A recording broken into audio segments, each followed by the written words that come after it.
రేవంత్ రెడ్డి గారు ముఖ్యమంత్రి అయిన తర్వాత ఒక దృఢ సంకల్పం తీసుకున్నారు. ఏవైతే ఎన్నికలకు ముందు వాగ్దానాలు ఇచ్చామో, మనం 6 గ్యారంటీలు చెప్పాము. 6 గ్యారంటీల్లో పలు అంశాలు ఇప్పటికే ప్రజలకు ఇచ్చినాము. ఎలాంటి పరిస్థితులు ఇస్తున్నాము?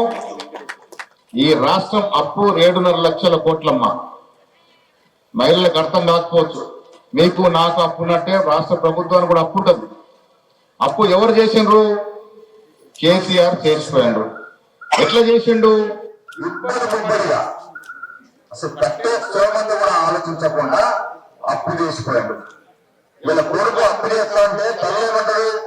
బిడ్డ మరి అప్పు చేసుకొని ఎట్లా కడతాం? బిడ్డ కట్టే స్తోమత ఉందా లేదా, మరి ఎట్లా కడతాం అడుగుతుంది. కట్టే స్తోమత ఉన్నప్పుడే అప్పు చేయాలి. కట్టే స్తోమత మాట్లాడలేదు, భవిష్యత్తు ప్రణాళిక లేదు.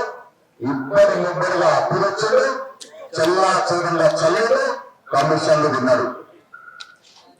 వీళ్ళు ఒక్క కుటుంబం 2 కుటుంబాల వాళ్ళ లాభం కోసం ఈ రాష్ట్రాన్ని అప్పుల పాలు చేసి అప్పుల ఊబిలో ముంచిపోయేలా ఫామ్ హౌస్ కు పరిమితమయ్యాడు.